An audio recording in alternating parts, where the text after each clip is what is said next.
Dios les bendiga a todas las personas que me están escuchando. Reciban mis cordiales saludos. Yo soy el hermano Eddie Benavente. Vamos a continuar con la serie de estudios titulado El origen del pecado y el rastro de la serpiente. En el capítulo anterior hemos estudiado con respecto al origen mitológico de la manzana como fruta en el huerto del Edén. Y también he dado algunos argumentos por las cuales yo no creo que este fruto haya sido literal, sino más bien que fue simbólico, y eso fue lo que causó la caída del hombre. El día de hoy vamos a continuar con la serie y vamos a titularlo El misterio oculto de los árboles del huerto del Edén. Gran parte de la cristiandad tiene el entendimiento de que estos dos árboles, es decir, el árbol de la vida y el árbol de la ciencia del bien y del mal, son árboles literales, como cualquier árbol que usted ve en cualquier parque. Pero el día de hoy, en el estudio, voy a demostrar bíblicamente que estos árboles son simbólicos y no literales. Además, vamos a revelar qué simbolizaba cada árbol y quiénes eran, y qué papel desarrollaron en el escenario del huerto del Edén, en la caída del hombre. Para eso, vamos a ir rápidamente al libro de Génesis. Génesis capítulo 2, verso 8 y 9. Y Jehová Dios plantó un huerto en Edén, al oriente, y puso allí al hombre que había formado. Y Jehová Dios hizo nacer de la tierra todo árbol delicioso a la vista y bueno para comer. También el árbol en medio del huerto, el árbol de la vida, y el árbol de la ciencia del bien y del mal. Muy bien, yo necesito, mis amados hermanos, que prestemos mucha atención porque vamos a hacer una diferenciación entre los versículos que acabamos de leer. Bien, primero observemos que encontramos dos clases de árboles. Los primeros árboles son los árboles nacidos de la tierra que son buenos para comer. Es decir, árboles naturales que producen frutos literales para el alimento de Adán y Eva, ¿verdad? Adán y Eva iban por el huerto cuando tenían hambre, tomaban un fruto de pera, tomaban, qué sé yo, un mango y se los comían. Árboles naturales, todo bien hasta allí, ¿verdad? Árboles de peras producen peras, árboles de mangos producen mangos. Pero en los dos siguientes árboles encontramos una dificultad. Primero, notemos que hay una separación de los árboles nacidos de la tierra con el árbol de la ciencia del bien y del mal y el árbol de la vida. Hay una separación. Estos dos últimos árboles no eran parte de los árboles naturales que Dios había hecho para la alimentación de sus hijos. Un árbol de peras siempre va a producir peras. Y Dios dijo, cada árbol produzca según su género. Cuando usted pasea por algún huerto o alguna chacra, le hago una pregunta. ¿Alguna vez ha visto algún árbol de la ciencia del bien y del mal? ¿O alguna vez ha visto algún árbol de la vida? Árboles naturales con troncos, ramas y hojas.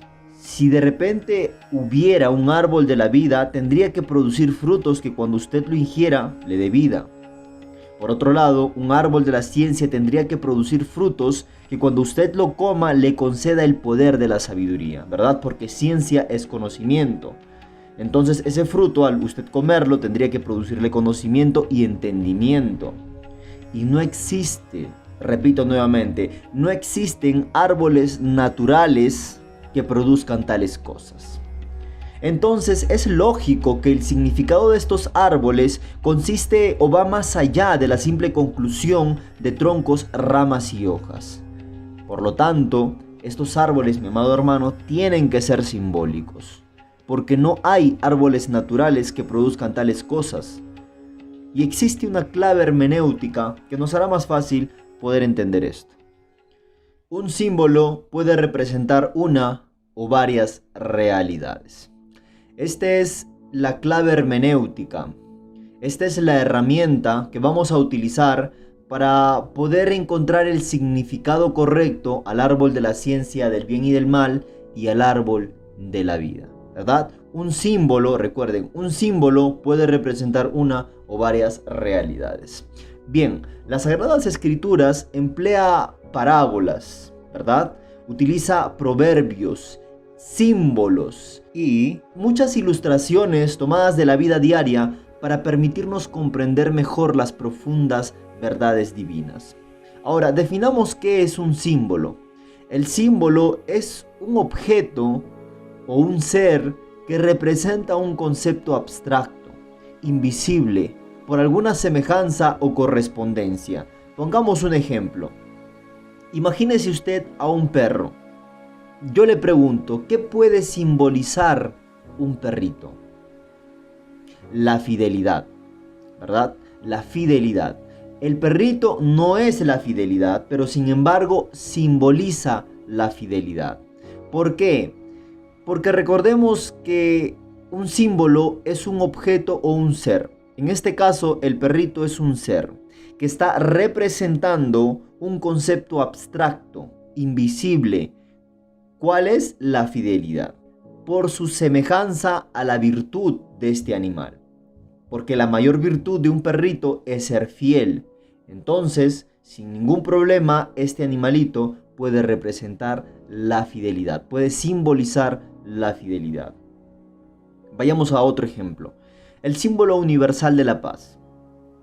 Todo el mundo sabe que es una paloma blanca. Ahora, la paloma blanca no es la paz, porque la paz es un estado de relación o conducta. Sin embargo, lo podemos representar, lo podemos simbolizar como una paloma, ¿verdad? Toda la Biblia, mi amado hermano, tiene lenguaje simbólico y Génesis no es la excepción. Un símbolo es algo que representa, no es algo real. Vamos a poner 3 ejemplos bíblicos para que usted pueda entender, asimilar mejor lo que quiero decir. Veamos, el león. Un león en la Biblia simboliza varias realidades. Primero, simboliza a nuestro Señor Jesucristo. En Apocalipsis capítulo 5, verso 5, uno de los ancianos le dice a Juan: Juan, no llores, porque he aquí el león de la tribu de Judá, la raíz de David, ha vencido para abrir el libro y desatar sus 7 sellos. Bien, en esta escritura estamos notando de que el ángel está diciendo a Juan que un león está representando, está simbolizando a nuestro Señor Jesucristo. Ahora, hay una semejanza entre el papel que está desarrollando nuestro Señor con las características de un león. Por eso es que lo podemos simbolizar. Y eso es, el león es un líder. El león es fuerte y sobre todo es valiente. Y esto va de acuerdo al contexto que dice: he aquí el león de la tribu de Judá ha vencido. Bien, ahora vayamos con el otro ejemplo. El león también puede simbolizar a Satanás, pero ya no por las virtudes que caracteriza a nuestro Señor Jesucristo, sino por otra. Veamos. Eso lo encontramos en el libro de Primera de Pedro, capítulo 5, verso 8. La palabra dice: sed sobrios y velad, porque vuestro adversario el diablo, como león rugiente, anda alrededor buscando a quien devorar. Pedro nos está diciendo de que en este versículo el león está simbolizando a Satanás, por la característica de que el león, como un animal cazador, anda por la selva siempre, a cada momento, buscando su comida. De la misma forma anda Satanás buscando a quien hacer caer en pecado. Vayamos al tercer ejemplo. Un león también simboliza al imperio de Babilonia en el libro de Daniel 7:4. Voy a leer rápidamente desde el versículo 2. Daniel dijo: miraba yo en una visión de noche, y he aquí que los 4 vientos del cielo combatían en el gran mar. Y 4 bestias grandes, diferentes la una de la otra, subían del mar. La primera era como león. Este es el imperio babilónico. Está siendo simbolizado por un león. Entonces hemos entendido de que un símbolo es algo que representa, ¿verdad? Si nosotros interpretamos un símbolo como algo literal, estaríamos omitiendo el misterio que encierran las escrituras y por lo tanto nos estaríamos alejando de la verdad. En este caso, si nosotros creemos que el árbol de la vida y el árbol del conocimiento son árboles literales con troncos, hojas y ramas, tendríamos que tachar su singularidad de ser diferentes. Imagínese usted que cuando Jesús dijo que Él era el pan de vida, se refería a sí mismo como un trozo de harina horneada. Eso no es posible. Si lo interpretáramos de esa forma, estaríamos cometiendo un error. Bien, comprendido esto, entonces veamos qué representa estos dos últimos árboles en la Biblia. ¿Qué simboliza? Y para eso tenemos que recurrir a buscarla en la misma Biblia. No en un diccionario, ni en una enciclopedia, ni en Google. No, tenemos que buscarla en la misma Biblia. Recuerden que la palabra se interpreta a sí misma. Dios es su propio intérprete. Para eso, primero vamos a he escogido 3 escrituras. Hay muchas más, pero solamente he escogido 3 escrituras de las cuales yo considero que son las más entendibles. Primero vayamos al libro de Salmos, capítulo 1, verso 1 al 3. Esta porción de la escritura nos va a decir cuál es el significado de un árbol, qué simboliza un árbol. Bien, dice la palabra de Dios: Bienaventurado el varón que no anduvo en consejo de malos, ni estuvo en camino de pecadores, ni en silla de escarnecedores se ha sentado, sino que en la ley de Jehová está su delicia, y en su ley medita de día y de noche. Será como árbol plantado junto a corrientes de agua, que da su fruto en su tiempo y su hoja no cae, y todo lo que hace prosperará. Bien, aquí David nos está dando a entender de que un varón simboliza un árbol, porque David nos dice: el varón que no anda por camino de pecadores, sino que en su delicia está en la ley de Jehová, será como árbol plantado junto a corrientes de agua viva. David nos está dando a entender de que un árbol simboliza a una persona. Bien, vayamos con la segunda escritura, y esto lo vamos a encontrar en el libro de Mateo, capítulo 3, verso 10.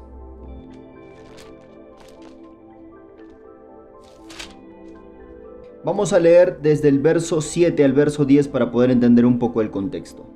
En este capítulo, Juan está en una pequeña disputa con aquellos fariseos. Bien, vayamos al verso 7, que dice: Al ver él que muchos de los fariseos y de los saduceos venían a su bautismo, hablando de Juan el Bautista, les decía: generación de víboras, ¿quién os enseñó a huir de la ira venidera? Haced pues frutos dignos de arrepentimiento, y no penséis decir dentro de vosotros mismos: a Abraham tenemos por padre, porque yo os digo que Dios puede levantar hijos a Abraham aún de estas piedras, y ya también el hacha está puesta a la raíz de los árboles. En esta parte, mi amado hermano, quiero que tome mucha atención de lo que nos está diciendo Juan. Dice la palabra: y ya también el hacha está puesta a la raíz de los árboles. Por tanto, todo árbol que no da buen fruto es cortado y echado al fuego. Nuevamente, Juan el Bautista no está hablando de un árbol literal y de una hacha literal que será cortada y echado al fuego. No, Juan el Bautista nos está diciendo de que la palabra, ¿verdad?, está siendo simbolizada por un hacha. Está puesta a la raíz de los árboles. Eso quiere decir que está puesta ya en una persona, ¿verdad? Y toda persona, todo árbol que no dé buen fruto, o sea, que no esté en la ley de Dios, será cortado y echado al infierno. Eso es lo que Juan nos está diciendo, y nos está dando a entender de que un árbol está simbolizando a una persona. Bien, vayamos con la tercera escritura, y esto lo vamos a encontrar en el libro de Daniel 4:20. Bien, Daniel 4:20. Vamos a poner un poquito en contexto esto. Recordemos que el rey Nabucodonosor, rey de Babilonia, tuvo un sueño perturbador. Él en su sueño vio un árbol, ¿verdad? Entonces convocó a todos sus sabios, eruditos y entendidos del palacio para que le dijeran qué es lo que ha soñado y que le interpretaran ese sueño. Al ver Nabucodonosor que nadie era capaz de poder hacerlo, llamó a Daniel. Daniel vino y le dijo: yo no puedo revelar tu sueño, ni mucho menos interpretarlo, pero mi Dios, en el cual yo creo, Él conoce hasta lo más profundo de un ser. Él lo puede hacer. Entonces, Daniel le interpreta el sueño a Nabucodonosor, y el sueño de Nabucodonosor fue ver un árbol. Entonces Daniel le dice, vayamos al versículo 20 del capítulo 4. El árbol que viste, que crecía y se hacía fuerte, y cuya copa llegaba hasta el cielo, y que se veía desde todos los confines de la tierra, cuyo follaje era hermoso y su fruto era abundante, y en que había alimento para todos, debajo del cual moraban las bestias del campo, y en cuyas ramas anidaban las aves de los cielos, tú mismo eres. Daniel le está interpretando a Nabucodonosor el sueño que él tuvo, y el sueño que él tuvo fue ver un árbol. Y Daniel está diciendo, tú mismo eres. Es decir, nuevamente encontramos una escritura que nos está dando a entender que el árbol está simbolizando a una persona. Bien, dicho esto, hemos entendido que la Biblia se interpreta a sí misma. Un árbol representa a una persona. El árbol de la vida y el árbol del conocimiento son personas. Una es la persona de la vida y la otra es la persona del conocimiento, o sea, que conoce lo bueno y lo malo. Descifremos quién es primeramente la persona de la vida, el árbol de la vida. Vayamos a una escritura y esto es 1 de Juan 5:11. Dice la palabra, y este es el testimonio, que Dios nos ha dado vida eterna, y esa vida se encuentra en el Hijo. ¿Quién es el Hijo? El Señor Jesucristo. El que tiene al Hijo tiene la vida eterna, y el que no tiene al Hijo no hay vida en él. Juan en su primera carta nos está dando a entender de que la única persona de la vida es el Señor Jesucristo. Y obviamente el Señor lo confirma en el libro de San Juan desde el capítulo 6 al capítulo 8. Allí Él se presenta como la única fuente de vida, la única persona de la vida. Recordemos que el Señor y sus discípulos estaban en Capernaum y previamente habían estado a orillas del mar de Tiberias, habían dado de comer, el Señor había orado para poder alimentar a más de 5,000 personas. Entonces muchas personas llegaron a Capernaum buscando al maestro y le dijeron, maestro, ¿hace cuánto que llegaste?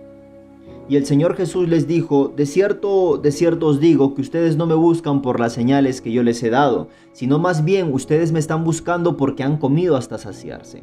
Ahora yo les digo que no trabajen por el pan que perece, sino más bien trabajen por el pan que a vida eterna permanece.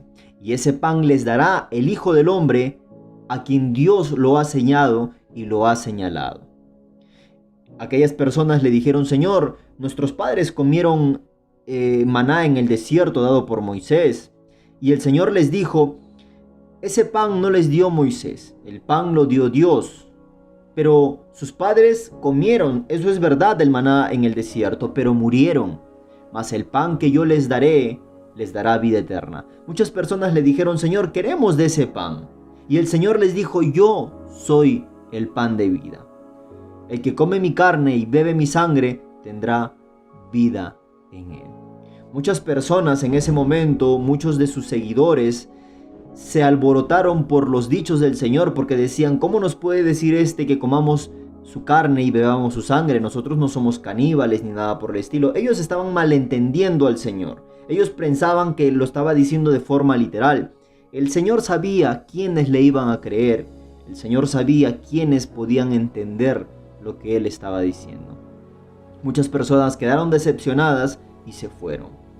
Entonces el Señor, siendo la palabra, Él podía discernir los pensamientos y las intenciones del corazón. Y sus discípulos estaban a un costado y murmurando entre ellos diciendo, dura es esta palabra para poder ser soportada. El Señor les dijo, vengan para acá, vengan para acá. ¿Ustedes también se quieren ir?, preguntó el Señor.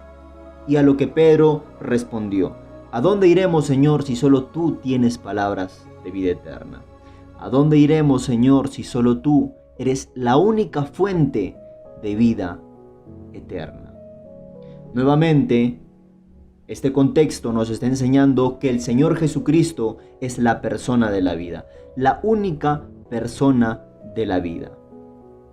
Y el Señor en Lucas 23:31 se identifica con el árbol de la vida. Vamos a Lucas 23:31 para confirmar lo que estoy diciendo. Vamos a empezar desde el versículo 26 para poder entender todo el panorama. Bien, Lucas 23 del 26 al 31, ¿de acuerdo? Y dice la palabra: y llevándole tomaron a cierto Simón de Cirene, que venía del campo, y le pusieron encima la cruz para que lo llevase tras Jesús.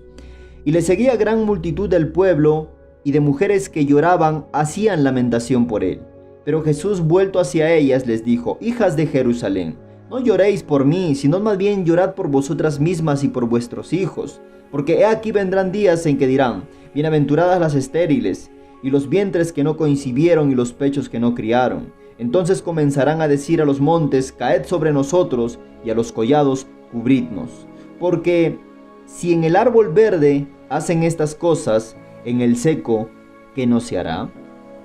Si usted, mi amado hermano, analiza este punto con detenimiento, va a llegar a la conclusión de que el Señor Jesucristo se está identificando con aquel árbol verde. Y un árbol verde es un árbol de vida.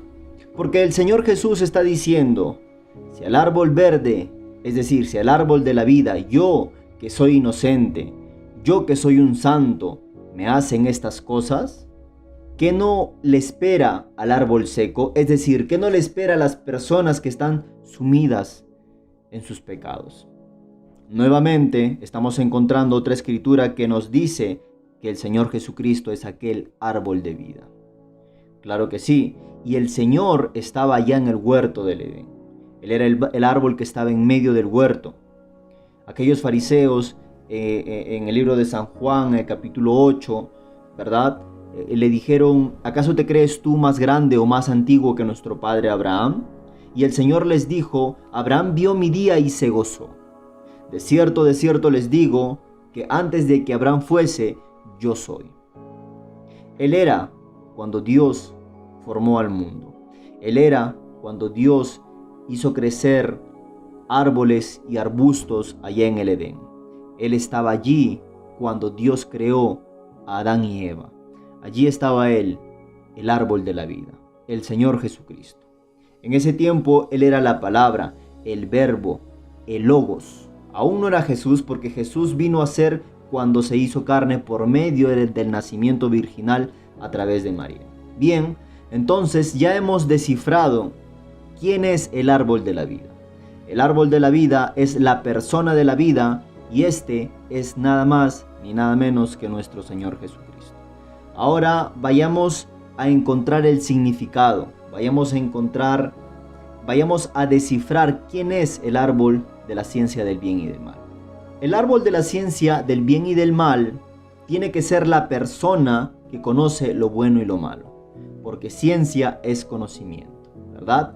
Entonces veamos sus características.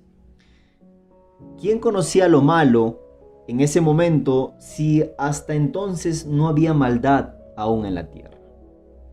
En el verso 4 del capítulo 3 de Génesis encontramos 3 indicios abstractos que nos van a revelar quién estaba tras esta serpiente. Y vamos a ver las características de esta serpiente, porque recuerde que estamos buscando a la persona que conoce lo bueno y lo malo. Y vamos a ver 3 indicios de esta serpiente, 3 características. Bien, primero lo vamos a encontrar en Génesis 3:4. Vayamos allá.